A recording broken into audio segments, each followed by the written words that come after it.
이사야 1장 18절 말씀부터 24절까지 이 말씀을 보았는데, 우리 오늘 1장 18절에 있는 말씀부터 우리 마지막 절 31절까지 이 말씀을 우리가 보면, 이 본문 말씀에는 그 하나님의 은혜가 있고, 또 하나님의 평강이 있고, 또 하나님의 공의가 그야말로 강물처럼 흐르는 이런 예루살렘 성읍이 되어야 합니다마는, 그러나 그 반대로 죄로 가득 찬 예루살렘 성읍에 관한 이 묘사가 기록되어 있는 것을 보게 됩니다.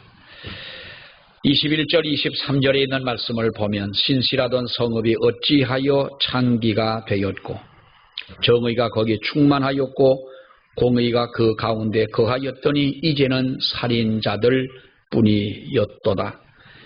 네 은은 찌꺼기가 되었고 네 포도주는 물이 섞였도다. 네 고관들은 패역하여 도둑과 짝하며 다 뇌물을 사랑하며 예물을 구하며 고아를 위하여 신원하지 아니하며 과부의 송사를 수리하지 아니하는도다.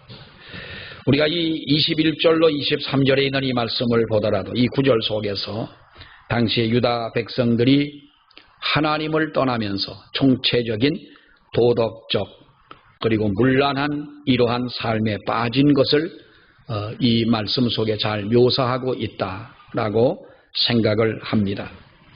그들이 신앙을 버리면서 특별히 백성들의 지도자, 요즘 말로 한다면 우리가 정치 지도자들이나 교계의 지도자들이나 이 모든 사람들이 불의를 행하고 뇌물에 빠져 타락을 했다라고 하는 것입니다. 이로 인해서 하나님이 내리시는 심판이 오늘 이 성경 24절로 31절에 있는 말씀까지를 보면, 이로 인하여 하나님의 그 심판이 비교적 아주 상세하게 묘사되어 있는 것을 볼 수가 있습니다. 오늘 이 성경에 보면 이렇게 말하지요. 신실하던 성읍이 어찌하여 창기가 되었는고 정의가 거기에 충만하였고 공의가 그 가운데 거하였더니 이제는 살인자들 뿐이었노라. 그러므로 네 은은 찌꺼기가 되었고 그 결과로 네 포도주는 물이 섞였고 고관들은 패역하여 도둑과 짝을 하며 뇌물을 사랑하며 예물을 구하며 고아를 신원하지 아니하며 과부의 송사를 수리하지 아니하였도다.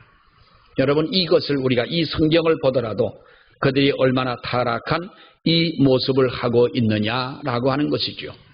그래서 24절로 31절에 있는 이 말씀을 보게 되면, 하나님께서 이러한 타락한 유다 백성들 그리고 예루살렘을 하나님이 멸망하시겠다, 심판하시겠다라고 하는 이 말이 비교적 아주 상세하게 묘사가 되어져 있는 것을 볼 수가 있습니다. 여러분, 그런 시대적인 상황에서도 오늘 이 성경을 보게 되면 한 가닥 우리에게 소망을 주는 말씀을 보게 됩니다. 죄에 빠진 백성들을 그냥 버려두지 아니하시며 타락한 그 사회 속에 살아가는 하나님의 백성들을 그래도 그대로 다 버려두지 아니하시고, 하나님은 오늘 이 말씀 속에서 위대한 초청을 해 주십니다. 그러니까 하나님의 거룩한 초청을 받은 자들에 대해서 오늘 성경은 이렇게 우리에게 말씀을 해주고 있습니다. 여러분, 성경을 보면은 우리가 위태위태한 그런 사건들을 많이 보게 됩니다. 노아의 시대 때를 보게 되면 노아 외에는 하나님 앞에 의로운 자가 없다라는 것이죠. 여러분, 이것이 얼마나 세상이 타락했으면 그렇겠습니까? 그러나 노아는 하나님의 은혜를 받았더라. 당대의 완전한 자요 하나님과 동행한 자요 그는 의로운 자라는 이러한 하나님 앞에 인정을 받았을 때 그 모든 사람들이 하나님의 심판을 받고 물로서 죽음을 당하는 그러한 환난 속에서 노아를 하나님이 불러내셨다는 것이지요. 여러분, 또 아슬아슬한 사건이 어디 있습니까? 소돔과 고모라 성이 멸망할 때에 그 소돔성에 살고 있는 롯의 가정을 하나님께서는 아브라함의 기도를 들으시고 롯을 긍휼히 여겨서 그를 불러내십니다.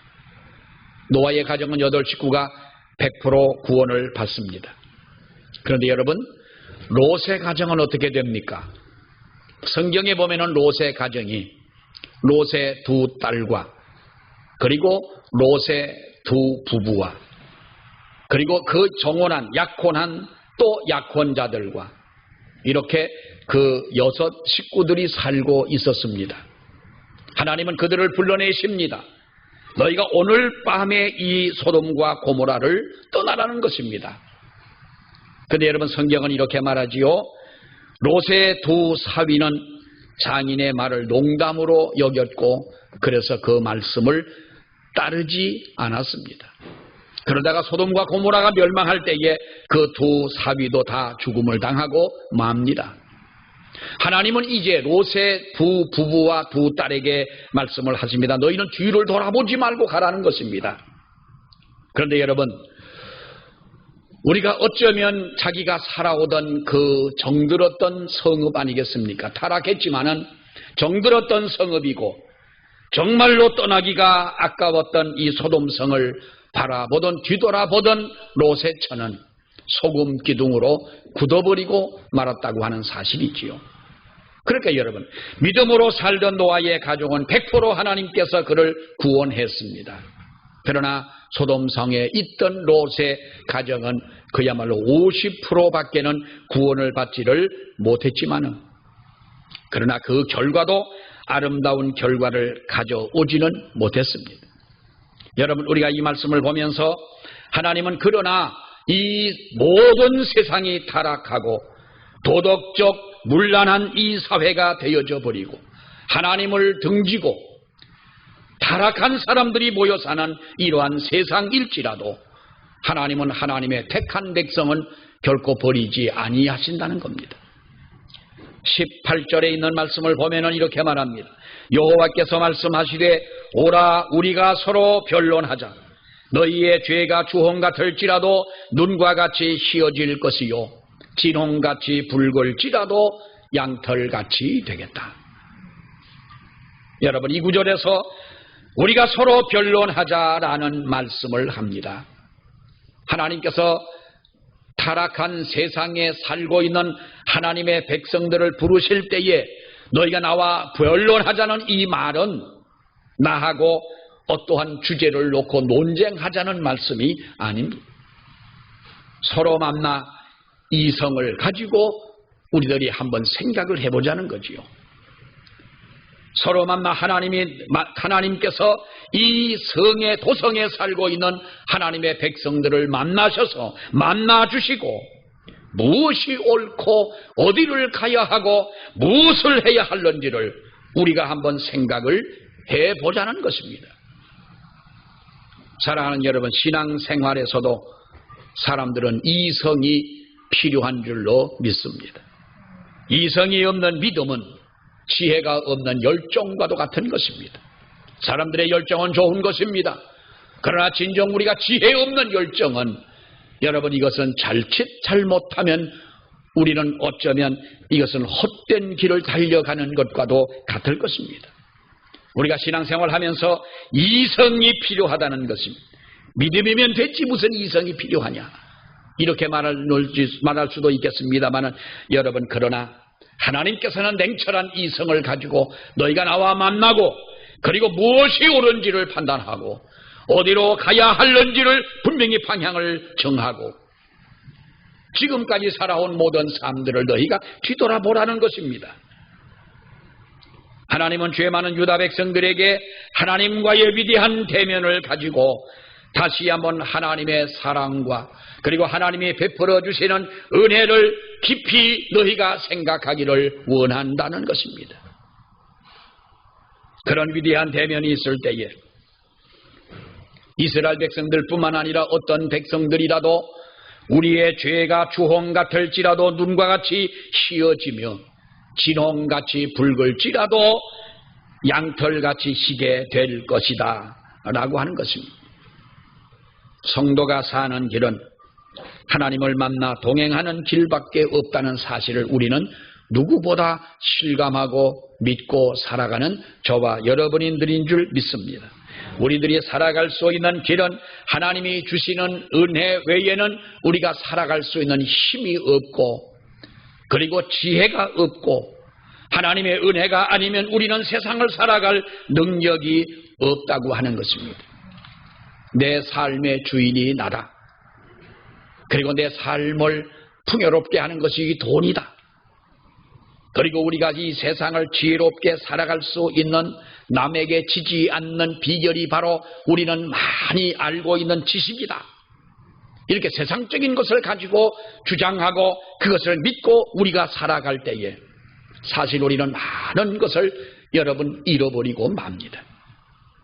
내가 나의 삶의 주인이라고 고집할 때에, 그럴 때 세상에서 우리는 좋은 친구를 잃어버릴 수도 있다는 것입니다. 내가 나의 삶의 주인이라고 여러분 주장할 때에 우리는 가장 위대한 가능성을 잃어버리고 살 수 있다는 것입니다. 내가 나의 삶의 주인이라고 부르짖을 때에 우리는 명예와 재물과 세상에 있어야 할 모든 것들을 하루아침에 송두리째 잃어버릴 수도 있다는 것입니다. 동시에 삶의 의미와 영원한 목표를 우리는 상실하고 맙니다. 하나님의 도움이 없는 사람의 마음은 여러분 어쩌면 사막과도 같이 메마르고, 어쩌면 정말로 하나님 도움 없이 살아가는 사람의 마음은 그야말로 황폐하기 그지없다는 것이지요. 우리는 하나님을 찾아 하나님께 몰입하며 하나님 앞에 사는 법을 배워야 하고, 우리는 하나님을 찾아 하나님의 은혜에 몰입하며 우리는 하나님 안에서 죽는 법도 배워야 하는 줄로 믿습니다. 이것이 우리가 살아가는, 믿음으로 살아가는 지혜가 아니겠습니까?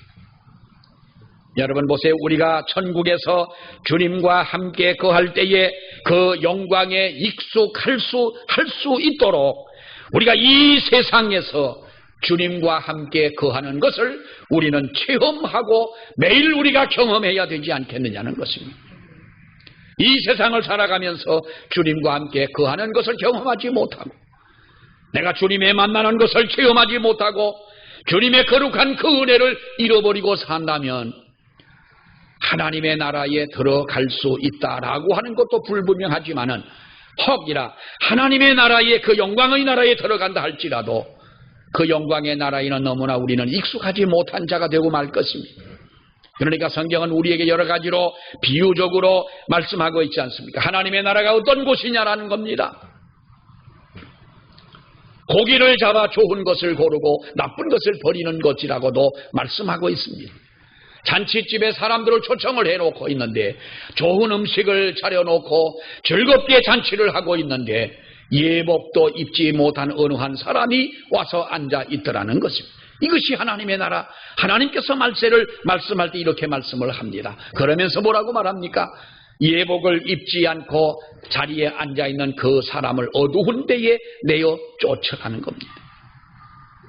여러분, 우리가 하나님의 나라에 익숙한 주의 백성이 되려면 이 세상을 살아가는 하루하루의 삶 속에 주님을 경험하는 은혜가 있어야 될 줄로 믿습니다.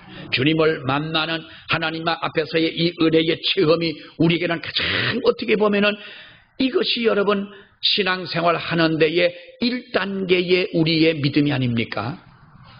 신앙생활 할 때에 우리가 예수 믿고 하나님 앞에 나와 예배하고, 그리고 장차 하나님의 나라에 들어가는 이 여정을 걸어가는 신앙의 삶을 살아가는 가장 첫 번째의 단계가 뭡니까?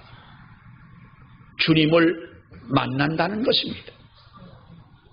주님이 내 마음에 찾아오시고, 요한복음에 말씀하고 있는 것처럼 내가 너희 안에, 너희가 내 안에 거할 때에 열매를 맺고, 그리고 내가 너희와 하나가 되어질 때에, 너희가 내 안에 거할 때에 하나님이 우리를 인정하시는 것이며, 이것이 이 험한 세상을 믿음으로 살아갈 수 있는 가장 기본적인 자산이 바로 주님과의 만남이라고 하는 거예요. 부부도 여러분, 부부가 되어서 한평생을 우리가 살아갑니다. 이 세상을 한평생 동행하는 사람을 부부가 되려면 가장 중요한 것이 뭐예요? 만남이라는 것 아닙니까? 만남. 주님과의 만남. 이것을 우리는 소중하게 여겨야 될 줄로 믿습니다. 주님과의 만남을 힘써야 될 줄로 믿습니다. 그리고 주님과의 이 만남을 우리는 고귀하게 지켜야 될 줄로 여러분 믿습니다. 하나님은 오늘 이 성경에 말씀하고 있습니다. 너희가 나와 만나고 나와 같이 생활하고 나와 한 만남의 이 모든 은혜를 경험해서 그리고 하나님의 나라에 걸어 들어갈 수 있는 우리들이 되어져야 한다는 것입니다. 그러기 위해서는 너희는 지금 뭐라고 말씀하고 있습니까? 18절에 있는 말씀에 보면 우리가 서로 만나 변론하자는 겁니다. 우리가 서로 만나 정말로 이성을 가지고 대화해 보자는 것입니다. 만나 의논하자는 것입니다. 여러분, 하나님은 언제 우리가 하나님 앞에 나아가기를 원하십니까? 우리가 언제 하나님 앞에서 살아가기를 원하시느냐 이 말이에요. 오늘 여러분 성경을 보십시오. 이 순간도 하나님은 우리를 초청하고 계시는 줄 믿으시기 바랍니다. 오라 우리가 서로 변론하자라고 하는 이 오라라고 하는 이 말은 지금 오라는 말입니다. 지금 오라. 영어 성경에 보면 지금, 우리 성경에 보면 오라 우리가 서로 변론하자 그랬습니다만은 영어 성경에 보면은 지금 오라는 겁니다. Come now라고 했어요. 지금 주님 앞에 나아오라. 지금 하나님 앞에 나아오라. 지금 교회로 나아오라. 지금 말씀 앞에 나아와라. 지금 삶 속에 감추어진 하나님의 귀한 일을 생각하고 하나님의 놀라운 진리와 은혜를 깊이 묵상하고 더 이상 우리가 세상의 죄악에 빠지지 말고 행여나 우리의 마음 속에 죄가 생각나거든 지금 하나님 앞에 회개하라.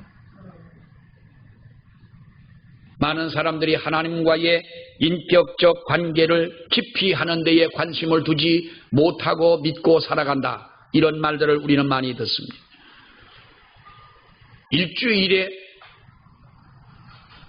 사람이 살아가는 일주일 동안을 생각해 보면 지난번 국민의힘 대통령 후보 예비 후보인 윤석열 씨가 일주일 노동시간이 50시간이라고 그랬던가요? 50시간 뭐 얘기했다가 아주 문매를 맞고 그랬습니다마는 사실 우리가 일주일 동안 살아가면서 일하는 게 50시간만 되겠습니까? 주부들은 뭐 하루 종일 일을 해야 되고 어쨌든 우리가 50시간을 일을 한다고 생각하십니다. 많은 시간을 일을 하는 겁니다. 하루 8시간 계산해서 우리가 5일 동안 근무를 한다 하더라도 40시간의 일을 합니다. 그리고 여러분 생각해 보세요. 일하고 우리는 아무것도 하지 않습니까?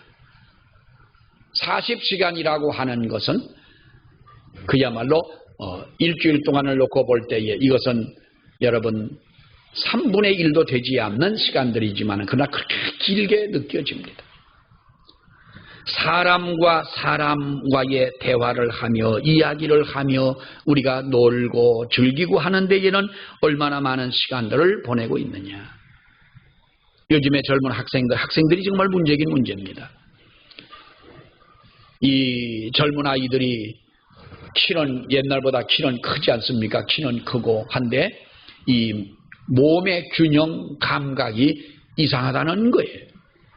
전부 다 보면 뭐 등뼈가 휘고 어깨가 휘고 등뼈가 뭐 이렇게 뭐 S자로 뭐 생겨지고 하는데 왜 그러냐 원인을 보면은 여러분 보세요. 전철을 타고 가다 보면요 사람들이요 다 앉아가지고 하는 게 핸드폰 들여다보고 있는 거예요. 그 중에 나도 거기 한 사람 끼어 있을 거예요. 핸드폰 들여다보고 어디서든 그런 한 번은 밥 먹으러 4명이 가가지고 앉아가지고 말은 안 하고 4사람 다 그것만 들여다보고 있는 뭐가 저렇게 심각한가 보고 이렇게 남 보는 걸 보면은 심각한 거 보는 사람은 한 사람도 없어요. 그 시간에 안 봐도 되는 걸 가지고 아무튼 우리가 여러분 보십시오. 오락을 하는 게임을 하는 사람들 오락하는 사람들 컴퓨터 가지고 뭐 하는 사람들 그 많은 시간을 우리가 보내고 있다는 거예요. 그런데 정작 우리는 하나님과 일주일 동안 과연 하나님과의 교제하는 시간은 과연 얼마나 되느냐는 거예요. 얼마나 되느냐. 여러분 그런 성도들에게 하나님은 뭐라고 말씀하십니까? 너희는 지금 하나님 앞에 나와라. 지금 하나님 앞에 나와라. 지금 하나님을 만나라는 것이지요. 어떤 성도가 그럽니다. 언젠가는 하나님을 위해서 내가 충성할 것입니다. 지금은 일이 바쁘고 하니까 지금은 일이 정리가 되어지고 내가 이 모든 하는 사업이 안정이 되어지고 그리고 나에게 주어진 시간이 허락이 되어질 때에 나는 그때에 교회에서 충성해도 충성하고 하나님의 일을 그때에 할 수 있을 때 나는 그때에 하겠다는 겁니다. 그런데 여러분 보십시오. 대개 그 언젠가라는 것은 우리에게 돌아오지 않는다는 것입니다. 마귀가 제일 좋아하는 전술 중에 하나가 그 언젠가라는 거예요. 언젠가는 돌아오는 내일이라고 하는 것입니다. 오늘 하지 말고 내일 하자. 언젠가는 나에게 시간이 돌아오지 않을 것이냐. 그거 누가 장담합니까?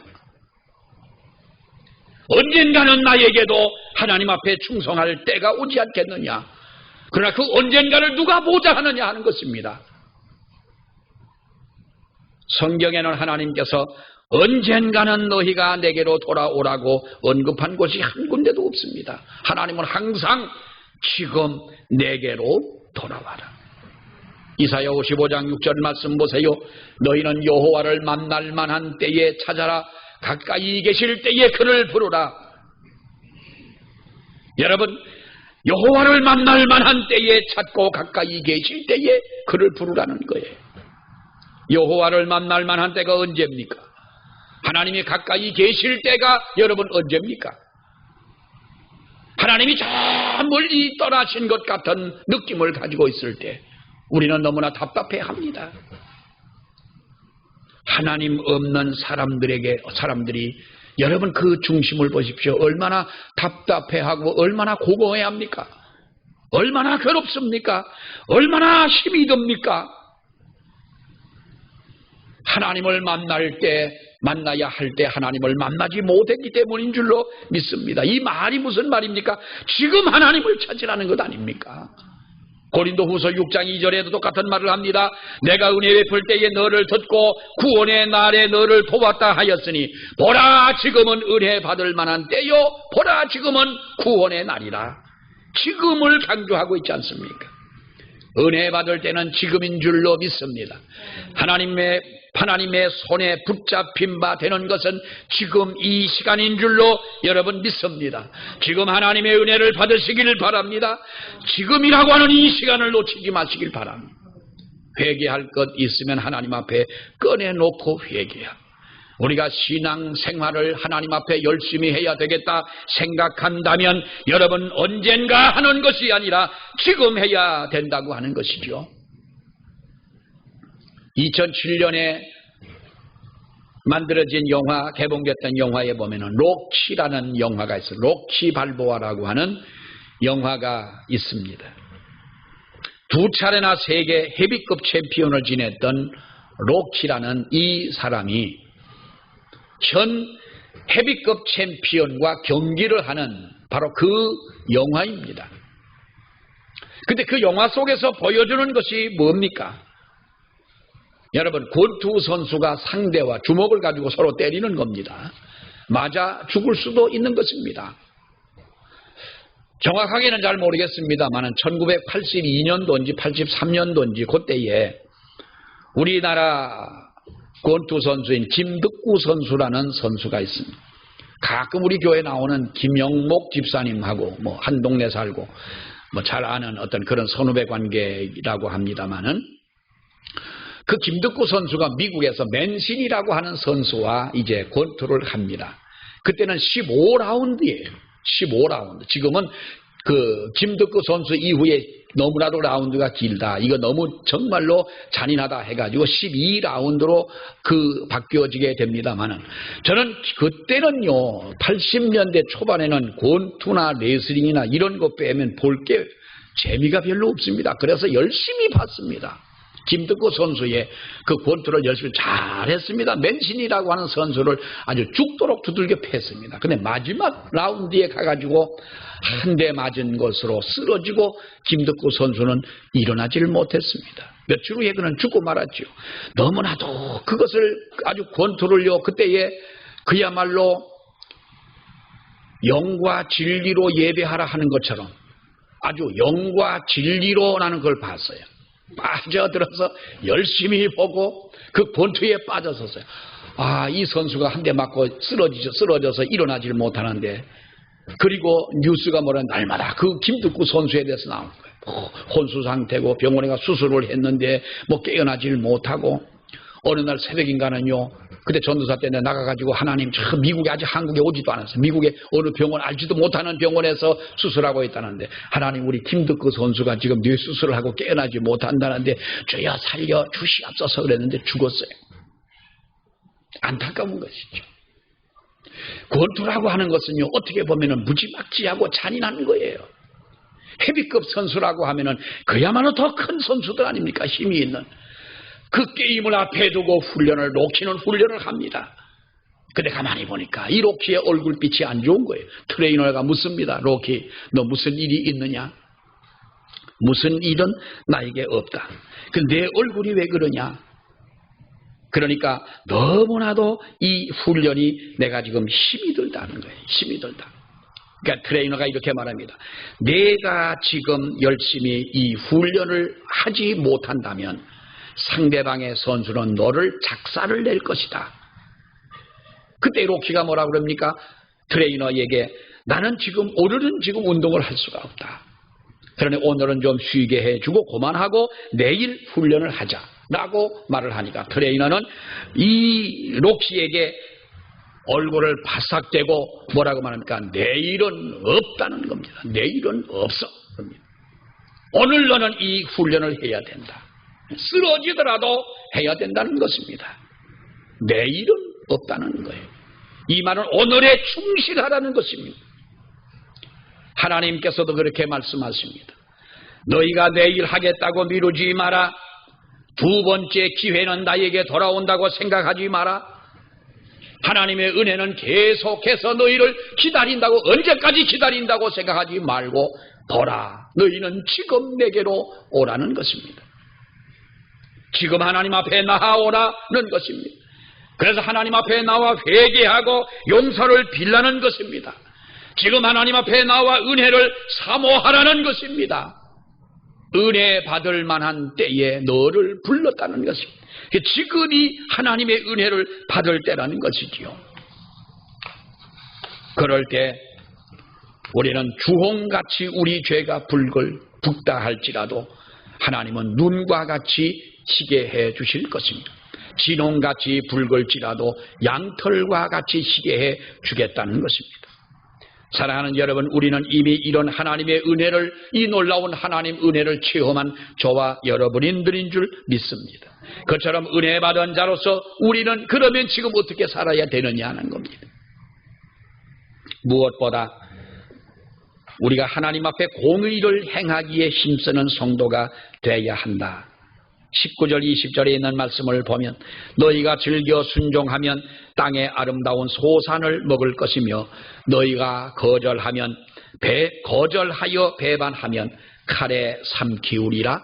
여호와의 입의 말씀이니라. 너희가 즐겨 순종하면, 그리고 너희가 거절하면, 순종하든 거절하든 이것은 너희가 지금 해야 될 것인데, 하나님은 거절하여 칼에 삼키우는 바가 되라고 말씀한 것이 아니라 너희가 순종하여 땅의 아름다운 소산을 먹으라고 성경은 말씀을 합니다. 하나님은 심은 대로 거두게 하시고 행한 대로 갚아주신다고 말씀합니다. 21절 말씀부터 31절까지 말씀을 보게 되면 하나님은 계속해서 죄의 불순물이 있게 된다면 하나님이 심판을 하실 것이다. 죄의 불순물이 우리 마음속에 남아있다면 우리는 하나님 앞에 온전한 은혜의 삶을 살아갈 수가 없다는 것. 그 불순물이 제거되어질 때에 회복의 은총을 하나님이 허락하신다는 거예요. 하나님은 성도가 의롭게 살기를 원하시는 줄 믿으시기 바랍니다. 의롭게 산다고 하는 것은 행동하는 믿음을 말하고 있는 것입니다. 우리의 마음속으로만 믿는 것이 아니라 믿음의 역사를 체험하려면 행동이 있어야 하는 것처럼 기대와 그리고 기다림과 그리고 하나님 앞에 기도하는 것과 이러한 것 없이 급한 행동으로 우리가 어떠한 행동을 한다면 이것은 하나님이 기뻐하실 우리의 삶이 아니라는 겁니다. 우리가 기대하는 것을 위하여 하나님 앞에 기도하고 기도했다면 하나님의 그 때를 기다리고 하나님께서 우리에게 기회를 주신다면 과감히 믿음으로 행하라는 것입니다. 지금은 하나님께서 우리에게 때를 주신 기회를 주신 이 때인 줄 여러분 믿습니다. 지금은 우리가 행동해야 될 때인 줄로 믿습니다. 언제까지 우리가 죽은 자와 같이 이렇게 하나님 앞에 살아가야 되겠느냐는 겁니다. 그러므로 때가 되었다면 여러분 과감하게 우리가 하나님 앞에 행동하는 저와 여러분이 되시기를 바랍니다. 하나님은 의로운 자의 행동과 헌신을 잊지 않고 반드시 열매를 맺게 하실 하나님이신 줄 믿습니다. 미국의 노예 제도를 반대했던 데이비드 토류라는 그 시민운동가가 있습니다. 그 사람이 노예 제도를 옹호하는 주 정부에게 나는 세금을 내기보다는 차라리 감옥에 들어가는 것이 낫다. 그래가지고 세금을 내지 않고 이 사람은 감옥에 들어갔습니다. 일종의 어떤 사회에 대한 정부에 대한 노예 제도를 옹호하고 있는 그 주정부에 대한 하나의 시위였던 것이지요. 감옥에 들어갔습니다. 이 토류의 절친이었던 아주 친한 친구였던 그 에머슨이라고 하는 친구가 어느 날 이 토류 감옥에 들어가 있는 친구를 그 면회를 가서 창사를 사이로 서로 대화를 하고 있습니다. 그때 이 토류라고 이 에머슨이라고 하는 이 친구는 감옥에 들어가 있는 토류 친구에게 이렇게 말합니다. 내가 지금 세금을 내지 않고 주정부에 반항하면서 항거하면서 감옥에 들어가서 내가 지금 하고 있는 일이 뭐냐고 물었습니다. 감옥에 들어가 아무것도 할 수 없는 하지 못하는 그 감옥에 들어가 지금 내가 하고 있는 것이 뭐냐. 그랬더니 감옥에 들어가 있는 토류는 창살 밖에 있는 에머슨에게 하는 말이 자네는 지금 창살 밖에서 뭘 하고 있느냐 물었습니다. 너는 지금 그러면 창살 밖에서 뭘 하고 있느냐. 나는 노예 제도를 반대하고 그래서 노예 제도를 옹호하는 이 주정부에 나는 세금을 내지 않는다고 하는 것은 돈이 아까워 안 내는 것이 아니지 않느냐. 네가 잘 알지 않냐. 나는 이 정부의 이 잘못된 정책을 노예 제도를 폐지하는 데에 나는 앞장서기 위해서 작은 힘이라도 보태기 위해 나는 감옥에 들어와 있지만은 그럼 너는 자유로운 몸을 가지고 창살 밖에서 너는 뭘 하고 있느냐. 사랑하는 여러분, 성도는 교회 안에서만의 성도가 되어서는 안 됩니다. 교회 밖에서 성도다운 삶을 보여주어야 하나님께서 영광을 받으시고 세상에 영향을 끼칠 수 있는 능력의 사람으로 우리를 세워주시는 줄 믿습니다. 하나님은 지금도 우리를 부르십니다. 너희가 나에게 언제 올 것이냐? 너희가 나에게 돌아올 그때가 언제이냐고 하나님은 묻지 않고 너희는 지금 내게 나와 뭐 하자는 겁니까? 18절에 있는 말씀을 보게 되면 우리가 너는 내게 나와서 우리가 서로 변론하자는 거예요. 우리가 서로 만나자는 거예요. 너희는 지금 시간을 허비하지 말고 내일이라고 너희는 외면하지 말고 이것을 미루지 말고 지금 너희는 하나님 앞에 나와라. 하나님의 위대한 초청을 받은 우리들입니다. 우리가 공의를 행한다는 것은 좀 원 자체가 그렇습니다만 여러분, 그러나 하나님은 사랑의 하나님이고 공의의 하나님이시고 하나님은 공의를 실현하시는 하나님이십니다. 그 하나님 앞에 우리는 부름을 받았습니다. 부름받은 성도답게 살아가는 저와 여러분이 되어지시기를 주의 이름으로 축원합니다. 기도하겠습니다. 하나님 은혜 감사합니다. 죄 많은 우리들이지만은 아버지 앞에 나아올 수 없는 저희들이지만 주님이 우리를 부르셨습니다. 지금도 하나님은 하나님 앞에 저희들이 나아가기를 원하고 지금 하나님의 은혜 받기를 원하며 지금 우리의 마음속에 모든 불순물과 같은 죄를 회개하기를 원하고 연약하지만 하나님의 손에 붙잡혀 지금 하나님 앞에 사용되기를 원하시는 줄 아버지여 믿습니다. 내일을 핑계하지 말게 하시고 그 언젠가 내게도 기회가 올 것이라고 막연한 하나님의 이 비신앙적인 생각을 우리들이 마음속에 쳐버리게 하시고 지금 주님 앞에 나가 은혜를 받고 지금 주님 앞에 회개하며 지금 주님이 주시는 은혜와 능력으로 아버지 하나님의 맡겨진 사명을 다하는 저희들 되게 하여 주시옵소서. 예수님 이름으로 기도하옵나이다. 아멘.